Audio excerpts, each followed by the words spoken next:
Le sport, vous le regardez à la télé. Vous allez le voir dans les stades et vous le pratiquez peut-être. Il fait vibrer les foules, déchaîne les discussions et les passions. Qu'il soit amateur ou professionnel, il est porté par des hommes et des femmes impliqués qui œuvrent à son organisation, son développement et sa visibilité.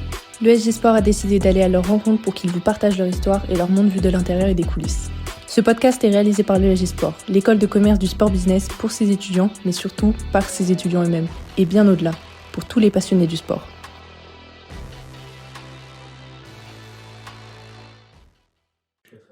Bonjour à tous, on se retrouve aujourd'hui pour un nouvel épisode du podcast ESG Sport. Je suis avec mon acolyte Khali, ça va, tu vas bien? Ça va très très bien, merci d'être là. Aujourd'hui, on reçoit un entrepreneur, un agent FIFA, un grand homme. On est avec monsieur Anthony Zouzout. Zouzout, pardon, comment tu vas? Ça va très bien, merci. Très très bien. Merci Très de me content de recevoir. t'avoir. Ça fait Très plaisir content d'être d'être là. Nous, on a un peu regardé, suivi ton parcours. Ouais. On voit ce que tu fais maintenant. Donc, tu es entrepreneur, agent, ex-agent. Est-ce que Mm. tu peux nous expliquer exactement ce que tu fais? Oui, Ouais. bah, en gros, moi, ça fait à peu près une quinzaine d'années que j'entreprends dans le monde du football. Et j'ai démarré et je continue d'ailleurs de le faire, par la formation au métier. Donc, ma première expérience dans ce monde-là, c'était en tant que cofondateur de l'école des agents de joueurs de football, qui, comme son nom l'indique, prépare à l'examen et au métier d'agent. Suite à ça, on a dévié vers d'autres structures, d'autres marques pour couvrir d'autres secteurs d'activité. Donc, on a monté aujourd'hui Formation Football qui fait de la préparation au métier de recruteur, analyste vidéo, data analyst et coach. Et son pendant américain, Soccer Education, Mhm. qui fait la même chose pour le marché nord-américain. Et on a gardé ce volet très agent avec une autre structure qui s'appelle Sports Agent Institute, qui fait de la préparation principalement à l'examen d'agent FIFA. Et c'est vrai, tu l'as cité, il y a quelques années, j'étais à la tête d'une structure qui s'appelait 11 de légende, qui s'occupait de la représentation principalement de jeunes joueurs français et internationaux. Donc voilà, j'ai toujours ma licence FIFA, mais j'exerce pas en tant qu'agent. D'accord. On a fait un peu des recherches. Tu es diplômé de l'ESSEC, Ouais. tu es passé par Harvard, entrepreneur, agent. Qu'est-ce qui pousse, pardon, un homme avec un tel bagage académique à plonger 100% du coup dans cet univers si particulier? On sait que c'est un monde de requins des fois, le football. Vraiment, l'opportunité. Mm. Pour vous raconter un petit peu comment ça s'est passé, on était en 2009, je crois, et j'avais un de mes associés de l'époque qui était déjà impliqué dans ce secteur-là. Et à la suite d'un projet qui n'a pas abouti, bah, on s'est regardé et on s'est dit bah, pourquoi pas collaborer ensemble pour démarrer cette activité. Et on a démarré cette activité peu de temps après, en étant d'une part personne dans le monde du football et personne dans le monde des affaires. Mais on avait des idées et beaucoup de volonté, et c'est comme ça que tout ça a démarré. C'est une aventure qui a duré pas mal d'années, mais il n'y a pas vraiment eu de vocation. Ça a plus été, pour répondre à ta question, une Mm. opportunité business qu'on a vue à un moment clé. D'accord. Il y a une anecdote par rapport à ça. À 22 ans, Ouais. tu tentes un coup de poker en appelant directement le PSG pour louer une salle au parc. Alors, je rectifie un petit peu, c'est mon associé de l'époque qui Ah, l'a fait. ok, Ok. C'est d'accord. lui qui s'est occupé de ça. Il a été, lui, à la base du projet. Ok. Parce qu'il voulait devenir agent, Mhm. et il avait suivi une formation à l'époque. Et c'était une formation qui lui plaisait pas trop. Et c'est de là qu'est venu le projet. Et c'est vrai que l'idée est venue de donner des cours dans l'enceinte même des stades. Ok. À l'époque, le Qatar n'était pas encore au PSG. La marque Paris Saint-Germain était quand même beaucoup moins Mhm. attractive qu'elle peut l'être aujourd'hui. Et les salons étaient vides. Et du coup, c'était accessible. Et D'accord. ça a été un peu la marque de fabrique de la société à l'époque, c'était de donner des cours de préparation à l'examen au métier d'agent à l'intérieur des Dans le stades. Parc des Princes. Ouais. Ok. Pas que le Parc des Princes, après on a fait Lille, Lyon, Marseille, Nantes, Ok. Bordeaux, et ça s'est un petit peu développé à travers le territoire. Du coup, justement, toi et ton associé, est-ce que vous êtes partis au culot et cette absence la peur Mm. du rejet, est-ce que c'est ce qui définit forcément votre ADN d'entrepreneur? Ah, clairement. La résilience, le fait de se manger des portes quotidiennement, ça m'arrive encore aujourd'hui à 38 ans. Mais je pense que c'est ce qui doit définir un entrepreneur. Ouais. Le Aujourd'hui, culot, ouais. enfin, et vraiment, c'est pas moi qui le dis, c'est un entrepreneur de renom, Xavier Niel. Il dit, vous voyez mes succès, mais vous voyez pas mes échecs. Ouais. Et je pense que sur 10 succès, tu dois avoir 10, 15, 20 fois plus d'échecs. Ouais, bien sûr. Donc, faut vraiment pas avoir peur de faire. Je pense que c'est le moteur aujourd'hui, qu'on souhaite devenir entrepreneur ou qu'on souhaite intégrer une structure à l'issue de ses études. Le mot-clé, c'est il faut faire, sans avoir Faut y peur aller. du résultat. Et du coup, vous avez eu plusieurs expériences. Mhm. De votre première structure à votre expansion à l'international, vous avez Ouais. parlé des États-Unis. Mm. C'est quoi le projet ou la rencontre qui vous a le plus construit en tant qu'homme? Oh là, c'est une bonne question. Euh, Si je dois être très honnête, je vous dirais mon père. D'accord. Et honnêtement, je pense que c'est la meilleure réponse. Je Ouais. n'ai pas croisé de personne dans ce monde-là qui a été soit d'une aide particulière, soit un mentor et tout. J'ai pas vraiment eu ça. Ça a été vraiment des échanges quasi quotidiens avec mon père qui ont fait qu'aujourd'hui, j'arrive à avoir une certaine assurance et une réussite Hmm. dans ce que j'entreprends. D'accord. C'est intéressant. Pour, donc, tu as été agent, tu disais, Ouais. pendant 2 ans, agent Mhm. d'une structure Mhm. 11 de légende. Mhm. Pour revenir sur cette expérience, on sait que c'est souvent obscur. Ouais. Nous, en tant que fans de foot, Hmm. souvent on fantasme un peu sur les dernières heures du mercato. Ouais. Est-ce que tu as une négociation stressante que tu as vécue, que tu pourrais nous raconter ou pas? Je peux vous raconter une anecdote marrante. Déjà, pour vous expliquer un petit peu comment ce projet-là a démarré, c'est que on formait avec l'entreprise de l'époque à peu près 80% des agents licenciés. Et on se disait, bon, ben, comme chaque école de commerce peut avoir une espèce de pépinière après où ils vont récupérer les meilleurs candidats pour les faire travailler, etc. Nous, on s'est dit qu'on allait récupérer les meilleurs agents qu'on avait formés pour leur mettre toutes les conditions en place afin qu'ils puissent démarrer correctement. Et c'est ce qu'on a fait avec 11 de légende. Les premiers mois ont été, même la première année a été très difficile parce qu'on était quelqu'un entre guillemets dans le monde de la formation, mais personne dans le monde des agents. Mm. Donc il fallait qu'on trouve les bons joueurs, qu'on ait la confiance des familles, des clubs, etc. Et on a collaboré avec un agent qui était lui beaucoup plus expérimenté, qui était un agent italien qui représentait à l'époque Thiago Motta. Passé par le Et Paris Saint-Germain, du coup. ouais, passé par le Paris Saint-Germain, exactement. Et ça nous a aidé à consolider quelques dossiers.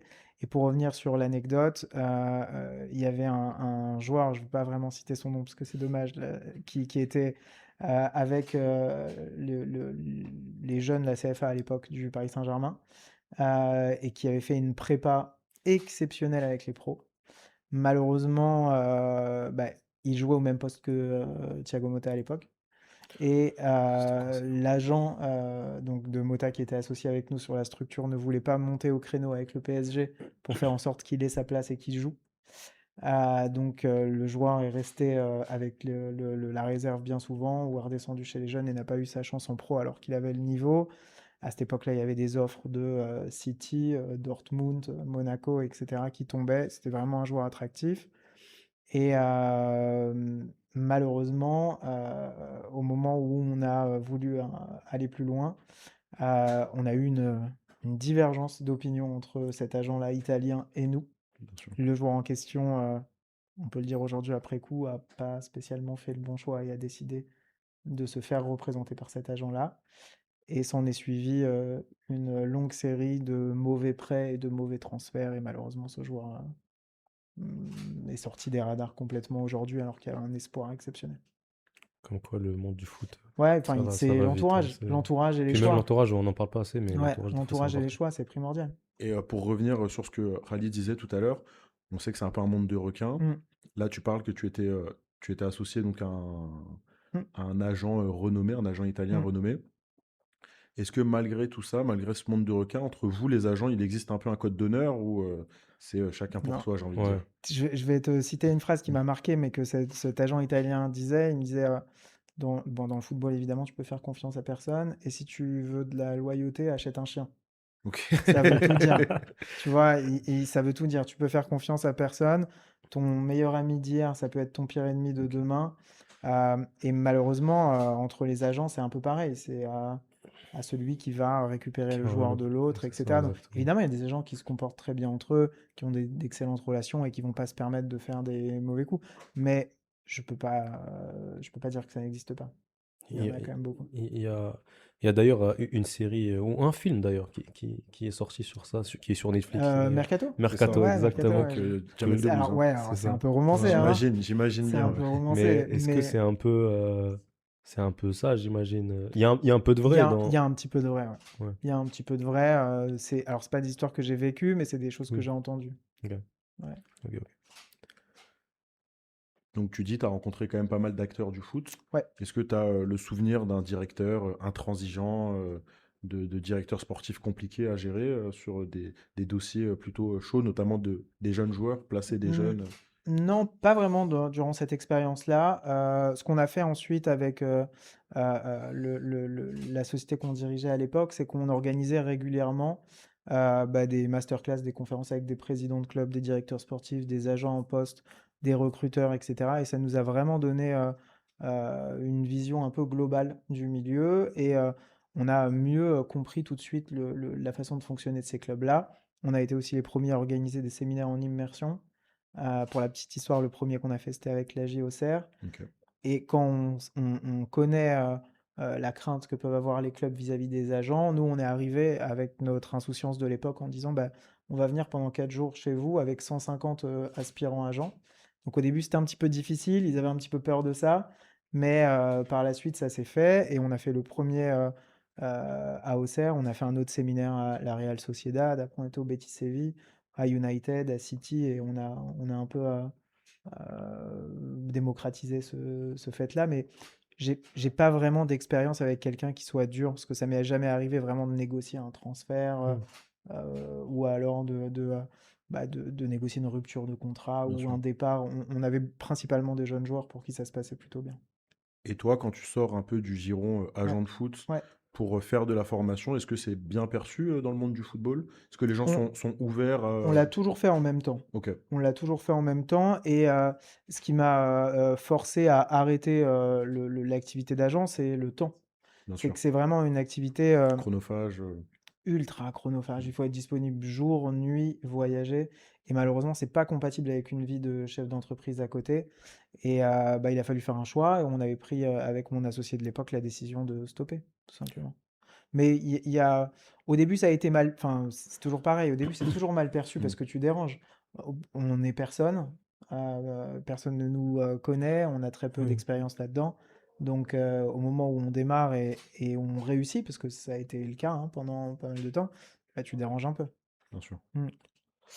Euh, on va parler un peu du coup de enfin de ton, Mm. pardon, de ta formation. Ouais. Tu as attiré plusieurs étudiants, on va dire, Mhm. à travers le monde.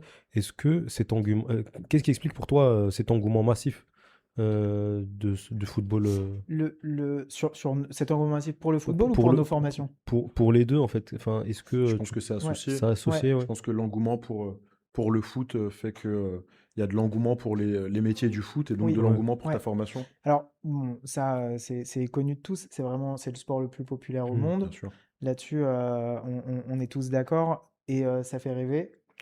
Il y a beaucoup de personnes qui ont envie de prendre part à ce métier-là et depuis on va dire, 15 dernières années, je trouve, avec ma simple vision, que ça s'est beaucoup professionnalisé.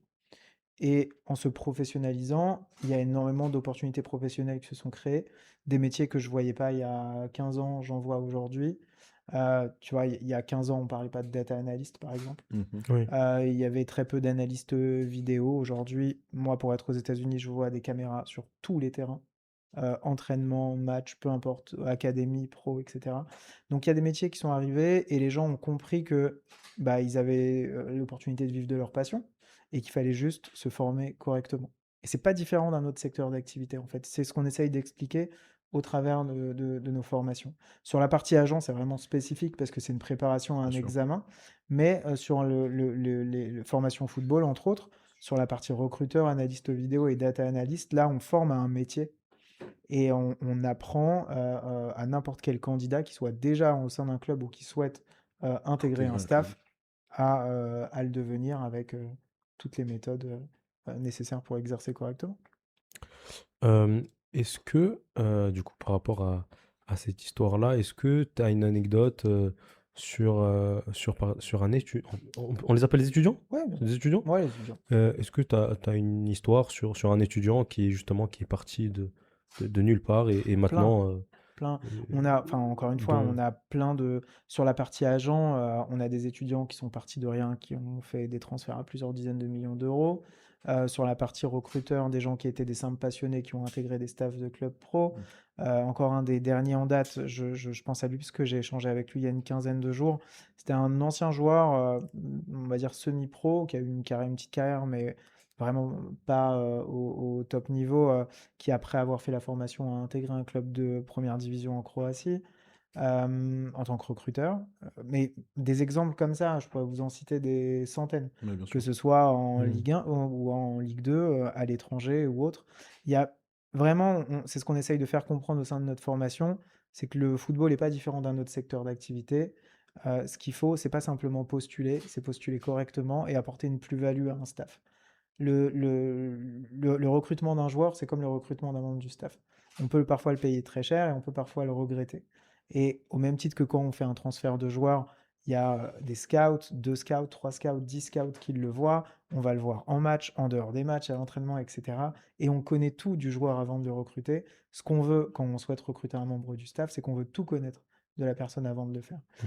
Et nous, c'est ce qu'on préconise, c'est ce profil un peu hybride entre le recruteur, l'analyse vidéo et le data analyst qui connaissent entre guillemets tout du club et qui sont là pour apporter des solutions. Bien sûr.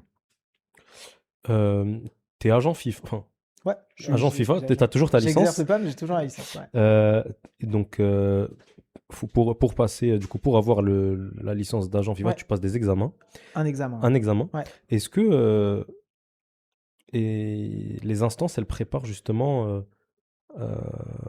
via ces examens Ouais. enfin, à la réalité du marché? Non. Non, non, personne ne prépare à la réalité du marché C'est tout sur au le sein tas. des instances.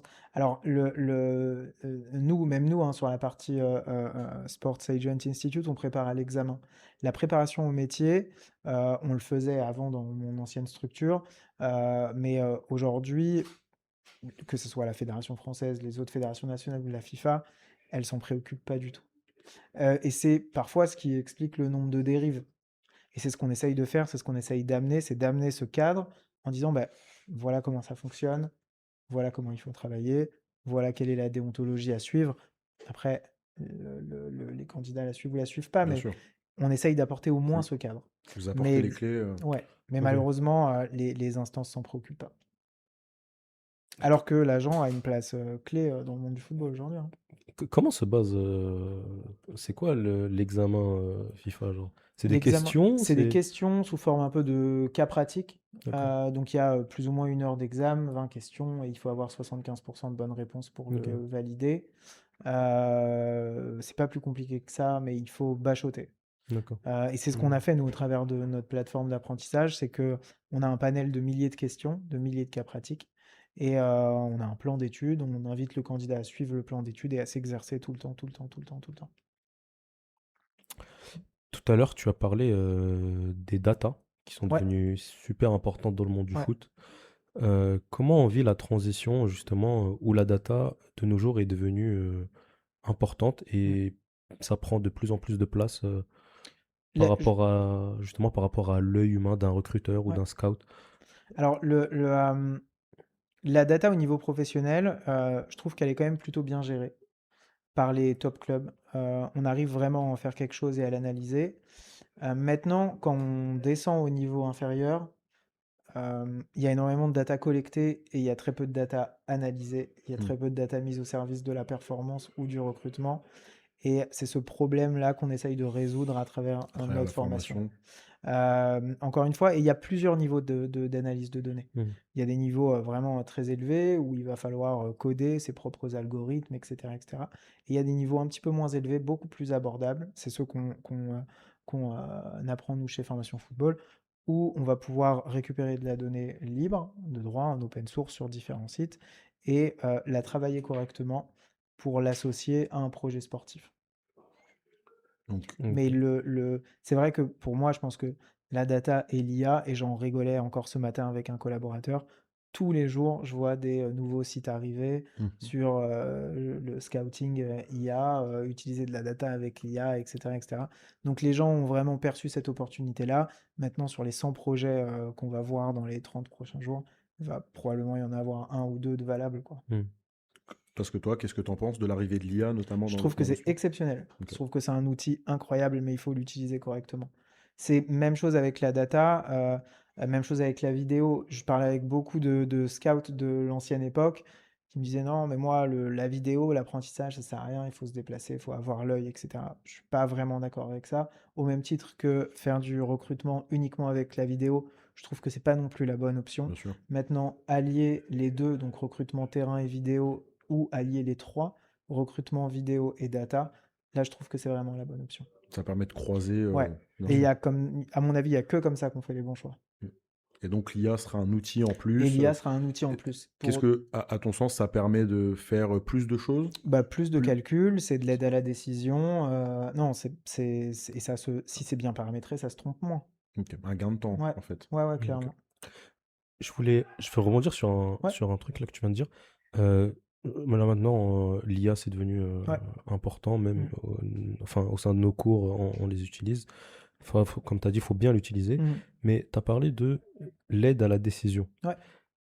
Au final, est-ce que ça serait pas... La décision revient à Mm, l'humain, oui, mais et du coup, pas comment... tout le temps. Enfin, pas tout le Ouais. temps, mais du coup, comment tu peux faire confiance à une intelligence artificielle justement pour t'aider à prendre des décisions Ben, des fois?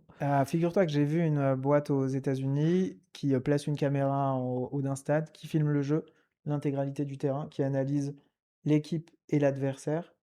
Et l'intelligence artificielle va donner des instructions au coach qui a une oreillette Ok. et qui va pouvoir diriger l'équipe en fonction de ce que l'IA voit, ce Oh, qu'elle arrive à percevoir c'est sur les deux incroyable. systèmes de jeu. Ça fait peur. Donc ça C'est fait limite, peur, c'est... ouais, ça fait peur, mais on y arrive. Ouais. Mais on y arrive. Et pareil sur l'IA, on en parle très peu, mais c'est très fort. Il y a beaucoup de projets sur la prédiction Mm. des blessures. Donc l'IA va te permettre Ouais, bien d'analyser sûr. les statistiques un peu corporelles de certains joueurs, le niveau de fatigue.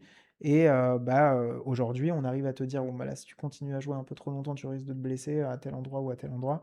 Et ça, enfin, pour moi, c'est révolutionnaire, parce que quand on a un asset qui est un joueur qui vaut plusieurs centaines de millions, bah, il faut protéger cet asset Le et plus mettre possible. tout en œuvre pour pouvoir le faire.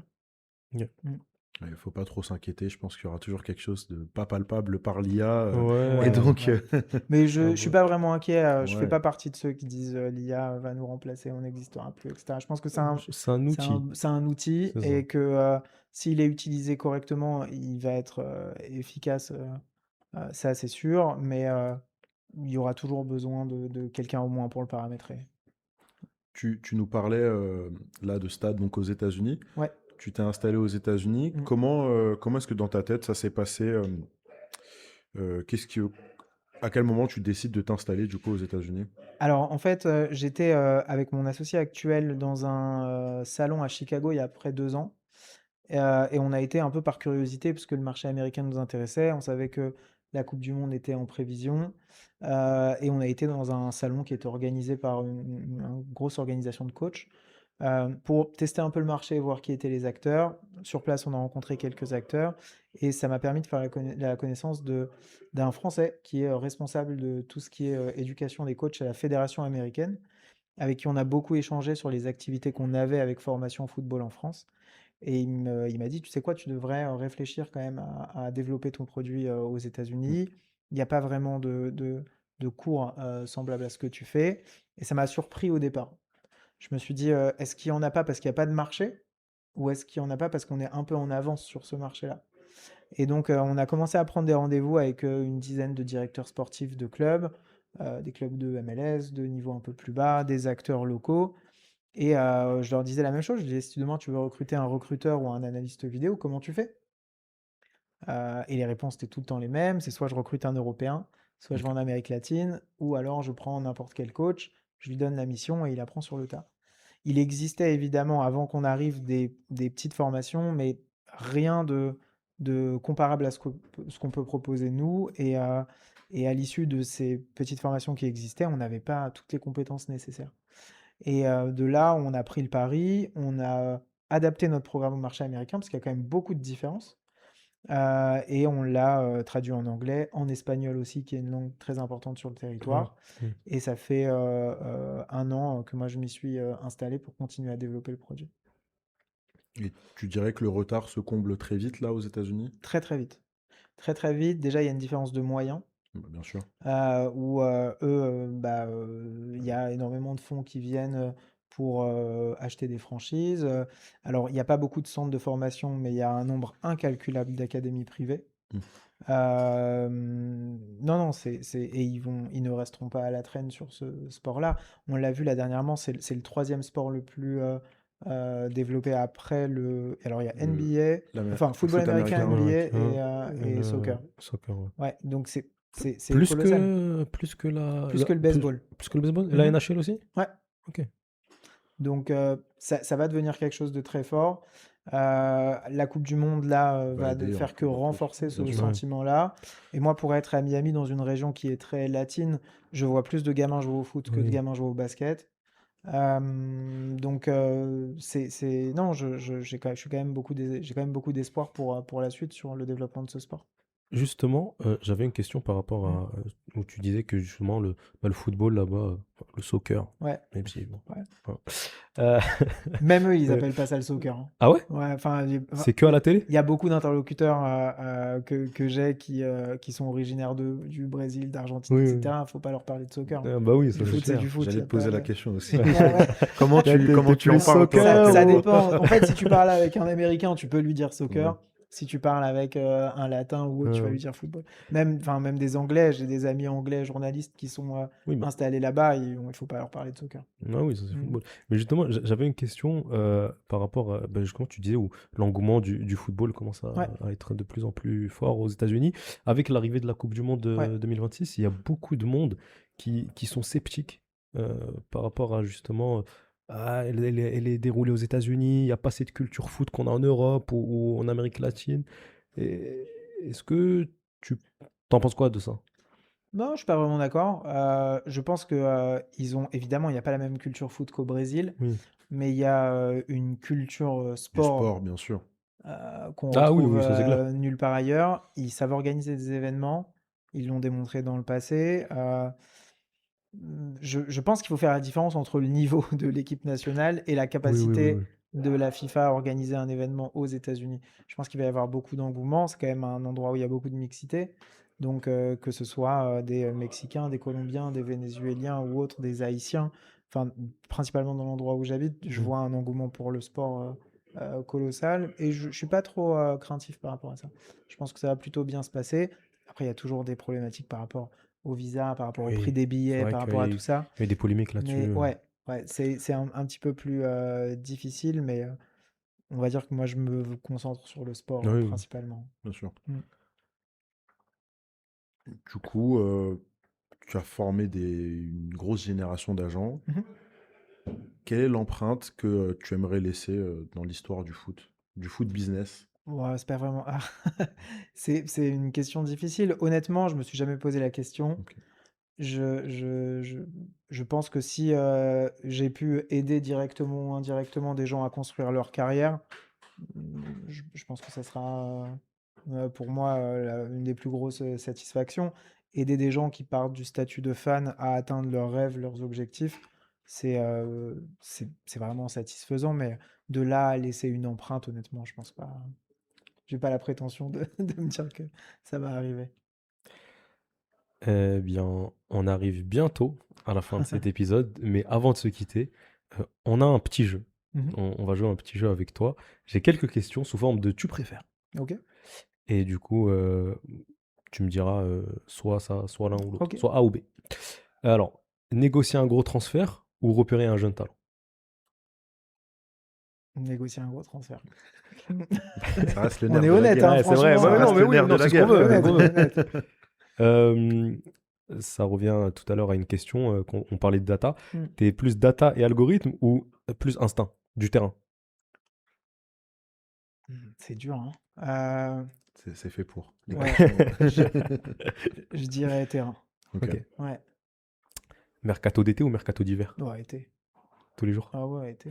Sans Il y a problème. plus de... Bah, il y a plus de Il y a mouvement, plus d'activité, ouais. plus de mouvement, plus de stress, plus de. Ouais, été, sans problème. Un joueur qui écoute son agent ou un joueur qui écoute sa famille? Ah. Il y a Elle est pas mal, celle-là. il y a des joueurs comme ça. Franchement, celle-là, elle est très difficile. Ah, faut se mouiller. On est désolé, Anthony. Bah. Moi, je dirais famille quand même, mais bon, parfois. C'est que parce que l'entourage, des fois- peut ouais, être- on en l'entourage, parlait tout à l'entourage, l'heure. Et c'est des sûr. fois, il y a des joueurs qui sont très proches de leur Ouais. agent. Ouais. Du coup, c'est compliqué. Non, je dirais famille, mais c'est pas valable dans tous les cas. Ouais. Pour rebondir là-dessus, tu penses qu'un agent, sa mission principale, c'est toujours le bien du joueur, le bien-être du joueur. Ouais. Peu importe. Ouais. Et alors, ça, pour moi, c'est la règle numéro 1, mais c'est pas tout le temps le cas. Bien sûr. C'est pas tout le temps le cas. Bien sûr. Et je peux comprendre un agent qui dévie un petit peu de cette règle-là, et je peux comprendre aussi une famille qui pousse pour un certain choix qui ne va pas spécialement dans le sens du joueur. Donc, c'est extrêmement difficile de faire la part des choses quand on est dans une situation comme ça, sous stress, sous pression et tout. C'est très difficile. Très, Comment très difficile. on arrive à gérer? Tu peux En pas. tant qu'agent ou en tant que En, joueur? en tant qu'agent. Justement, quand on se retrouve entre De deux. mon expérience perso, à chaque fois que j'ai eu à gérer des joueurs qui étaient influencés par des membres de la famille, c'est toujours les membres de la famille qui l'ont emporté. 100% des cas. c'est clair. Je pense 100% que c'est des même cas. instinctif. Tu Ouais. dis, c'est ma famille. Ouais. J'ai 2 cas en tête. Et c'est vrai que sur les 2 cas, même si le choix fait par le membre de la famille n'était pas le bon, et ça s'est avéré correct par la suite, ça a quand même été le choix qui a été suivi. Mm. Ouais. T'es plus avoir un diplôme prestigieux ou un Ouais. carnet d'adresses en béton? Carnet d'adresse tous les jours. C'est vrai que le réseau, ouais. plus, on nous le répète tous les jours ici à Carnet l'école. d'adresse tous les Ah, jours. le réseau, le Ah ouais, réseau. Il a le pris la réseau. caméra à Ouais. témoin. Ah ouais, non, vraiment. Non, mais c'est Bien sûr. l'outil numéro 1. C'est l'outil numéro 1. Et je pense que c'est la seule raison pour laquelle vous devez aller à l'école. Selon D'ailleurs, moi, tout s'apprend sur YouTube gratuitement. Je sais pas si je dois dire ça, mais Ah, je le sais pas si réseau. on le laissera celui-là. Je sais pas si le SG nous autoriseront à ça. Non, mais Bien sûr, le les réseau, c'est rencontres, très le important. réseau, Oui, oui. etc. Je l'espère, mais c'est ce qui va changer vos vies beaucoup plus qu'un diplôme. Hein. En tout cas, c'est ce qu'on nous apprend ici à l'école. C'est, Effectivement. Mais c'est bien parce que de mon époque, on n'en parlait pas du tout. Hein. on nous parlait du Ouais, réseau tout le mais temps. c'est bien qu'il parle de ça. Et pour finir, t'es plus. Enfin, tu préfères avoir un talent fou mais ingérable Ouais. ou un ultra bosseur mais plus limité? Ouais, ultra beau ça. Ouais, sans problème. Ok. Voilà. Le talent fou et le volet ingérable dans le football, c'est trop dur. C'est vrai que c'est Mais, compliqué d'avoir un dans le ego. football ou pas dans le football, hein, d'ailleurs. Oui, Hein. oui, oui. C'est Donc, que ce soit un collaborateur ou un Voilà, joueur de foot, exactement. bien sûr. je préfère un bosseur. Voilà, je préfère un bosseur qu'un talentueux, Mm. peu importe le secteur. Peu Donc, importe le secteur. donc j'en déduis que t'es plus Cristiano que Messi alors. Ah bah tiens, d'ailleurs, Ouais, petite non. question bonus. T'es Cristiano ou Messi? C'était très dur. C'est très très dur. J'aime les 2 joueurs, mais parce que je suis à Miami, je veux dire Messi pour Ah, pas ouais. me faire ruer, mais ouais, je veux dire Messi. Et j'ai une petite dernière question en Ouais. tête. Avec la Coupe du Monde qui arrive, Mhm. c'est quoi ton pronostic? Bon, on va soutenir l'équipe de France quand même. Et l'équipe Ouais. surprise? J'aimerais bien le Maroc. Ouais. Merci, merci. C'est la bonne réponse. Et le flop? Une équipe qui va flop, tu penses qu'il va pas aller loin? Bon, on va dire Angleterre, Allemagne. et tout Ok, ça. d'accord, ça va. Ah, c'était cool. Oui, pas trop avec Ouais, l'Angleterre. voilà, Ouais, ouais, c'est ça. Bah écoute, c'était un plaisir de t'avoir Merci avec de nous. Merci à toi, m'avoir merci reçu. beaucoup. C'était un plaisir aussi. C'était incroyable. Mm. Nous, on adore en plus le foot, Top. donc c'était super sympa de parler Avec plaisir. de ce sujet. Avec plaisir. Et nous, bah, on se retrouve pour un très prochain épisode. C'était Rally. On était avec monsieur Anthony Zouzout et Evan. Evan. On se dit à la prochaine. Ciao, ciao. Ciao.